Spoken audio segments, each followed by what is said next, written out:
Wow. That was not the ending that I expected. I did not watch the game live. I had to work. I was not spoiled by it though. I was told though that it was going to go on for a while, but I still figured maybe the Niners won in overtime or something. And the thing did not get posted to the replay website that I watched the replays on for hours and hours. So I just went to bed early. I woke up early as fuck, and I just rewatched the whole game without knowing the result.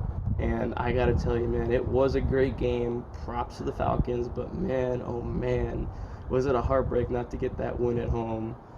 Um, George Kittle had 13 receptions for 134 yards, but unfortunately, Julio Jones did as well as Matt Ryan, and the Falcons were able to get the victory, and they fought hard. Their record is not good, but man, they fought hard. Um, the defense was good. We got a lot of injuries. DJ Jones out for the year. Sheldon Day did a great job filling in for him. Um, although Jimmy Ward did have a bad holding penalty that got the Falcons into the red zone at the end, he did do pretty well in the secondary. And Nick Bosa had some sacks. I think DeForest Buckner may have as well, or if not, he was just pressuring the fuck out of Ryan. But Matt Ryan and the Falcons, props to them. They played a great game. They ended up getting the win 29 to 22, and Niners were up 22 to 17.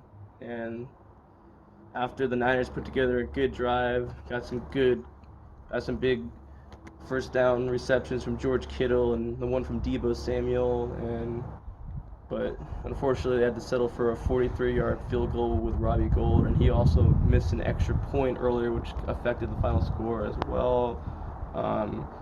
So when the Falcons were driving, when the clock was winding down, Jimmy Ward got the holding penalty, which gave the Falcons a big advantage, and they were on the goal line. And at first, on second down, with 4 seconds left, they got a touchdown. It was ruled at first to Hooper, but then it was ruled he did not retain possession.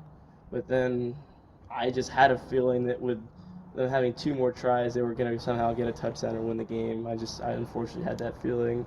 And then Julio Jones catches it, and then he's actually the opposite. He's at first ruled not in the end zone. It's ruled the Niners stopped him and the game's over. But then it is ruled that he did cross the pylon and did get into the end zone, and that gave the Falcons a 23-22 lead with no time remaining. But instead of going for 2, they kicked it off to the Niners just so they could do a little lateral play, like a last saving grace to win. And what ended up happening actually is the Falcons ended up getting a touchdown on the laterals with no time remaining to actually win 29-22. So just a crazy game all around.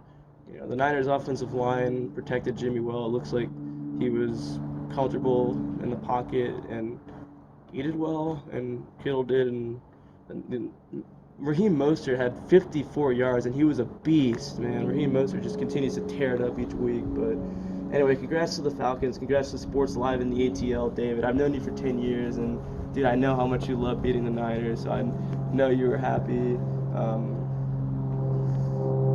You made some good videos this week, and you were actually right. Kyle Shanahan did call some questionable plays. He wanted to pass it a little too much, but I still have faith that he can take this team places because he is a good coach and a good play caller in general. And rest in peace, my friend Preston, the late great Preston. I still can't believe we lost you this year, dude. You were a great friend, and congrats on the win. I know you were watching it from up there and looking down on it. Congrats to the Falcons. They fought hard. They weren't playing for anything, and congrats to all their fans. And I want to quickly shift gears. Well, before I do that, let me point out that the Niners are tied with the Seahawks 11-3, and if the Niners win out, including Week 17 in Seattle, they still get the number 1 seed. So hopefully that's able to happen. But the Niners officially clinched a playoff berth with the win last night. So switching gears a little bit, course, I'm a Giants fan living in Arizona from the Bay. I lived here for most of my life, though. And Madison Bumgarner signs a 5-year, $85 million deal with the Arizona Diamondbacks. And I gotta say, I'm upset that I'm bummed, no pun intended, that he's leaving. But I'm really happy he did not go to the Dodgers, which was rumored coming out in The Athletic and everything for the past few days. But a week ago when it was rumored he would go to the Dbacks, I just had a feeling he would, because I know he has a place here in Arizona. He has cows, and he's actually been to my friend's ranch a bunch of times.